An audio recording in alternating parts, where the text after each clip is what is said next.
On est le premier jour de déconfinement et j'avais envie d'en parler. J'avais envie d'en parler pourquoi? Parce que c'est un moment historique, c'est la première fois qu'en France on est à se confiner au niveau national. Ça fait maintenant 2 mois qu'on est confiné et je me demandais comment les Français allaient réagir le premier jour du déconfinement. Je me suis dit aussi que ce serait l'occasion pour voir un petit peu les enjeux de ce déconfinement. L'OMS a déclaré à plusieurs reprises craindre les mesures de déconfinement trop hâtives, même si elles sont progressives.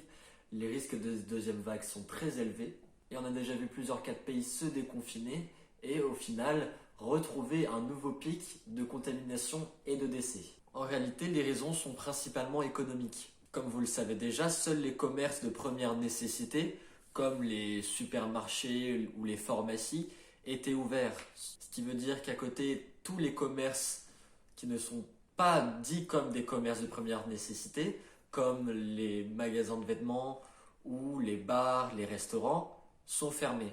Pour vous donner une idée, d'après l'INSEE, 625 000 Français travaillent dans le domaine de la restauration, ce qui fait 1% de la population française. Ce qui revient du coup à ce que 1% de la population française soit comme ça du jour au lendemain au chômage. 1%, ça peut paraître pas beaucoup, mais pour un pays, c'est catastrophique car les pertes se comptent en milliards. Et encore ici, on ne parle que du domaine de la restauration, c'est-à-dire que les magasins, agences de voyage, salles de spectacle ou encore plein d'autres entreprises ont dû cesser leur activité. Même si le chômage est partiel, cela représente une perte de revenus pour les Français. Perte de revenus plus les activités qui cessent momentanément, cela fait que l'économie ne tourne plus comme elle devrait. Et le problème est là, c'est que ça fait perdre des sommes considérables aux entreprises, ce qui aura une répercussion directe sur les Français. C'est d'ailleurs pour ça que l'État a relevé beaucoup de fonds pour aider les entreprises, pour qu'elles continuent leur développement et qu'elles puissent aussi garder leurs salariés. On craint une crise similaire, voire pire que celle de 2009. Je suis donc allé rencontrer des Lillois ce matin pour leur poser quelques questions sur le déconfinement. J'ai d'abord rencontré un pharmacien pour lui demander son avis en tant que professionnel de la santé. Je pense que là, on a fait les 2 mois nécessaires pour déjà minimiser au maximum les problèmes. Après, il faut qu'on respecte les nouveaux gestes barrières, mais ça, j'espère que le pli a été pris.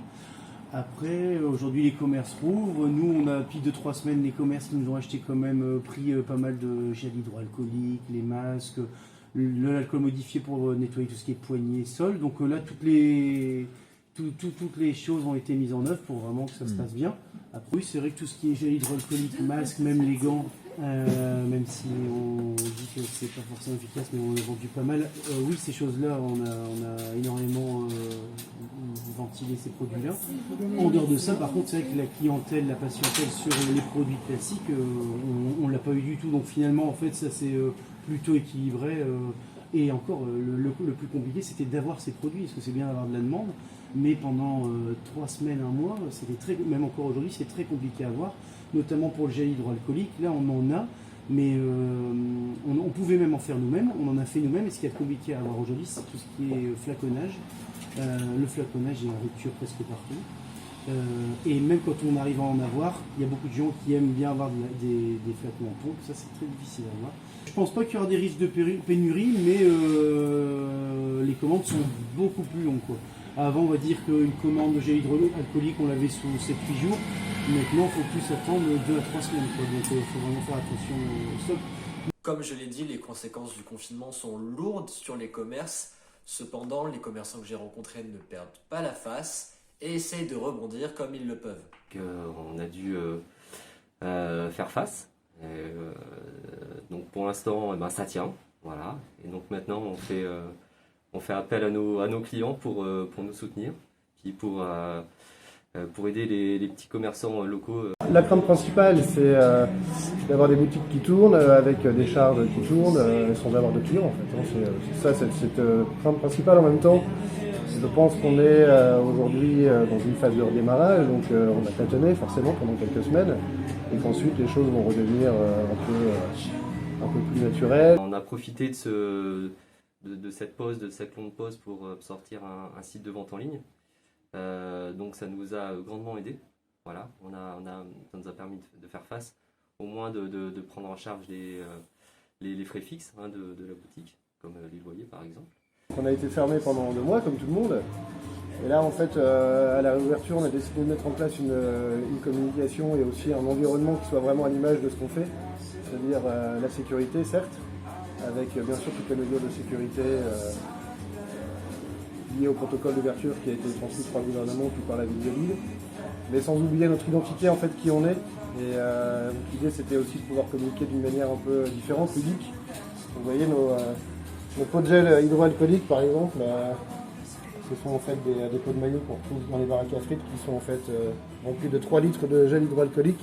Et notez bien que ceci n'est pas de la mayonnaise. On limite le nombre de personnes en boutique. On recommande fortement le port du masque. Évidemment, on demande aux clients de respecter les distances de sécurité. On a fait un marquage au sol autour de la caisse. Et on a aussi mis en place à l'entrée un point de distribution de gel hydroalcoolique. Bon, c'est artisanal pour l'instant. Donc on demande aux gens de se laver les mains avant d'entrer dans la boutique.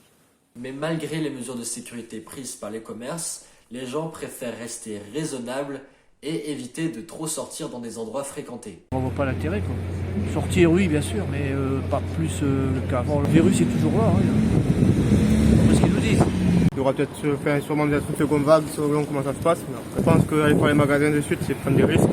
Mais alors quel sera le fin mot de cette histoire, on ne sait pas encore. Le ministre de l'économie a déclaré que la guerre n'est plus que sanitaire, mais elle devient aussi économique.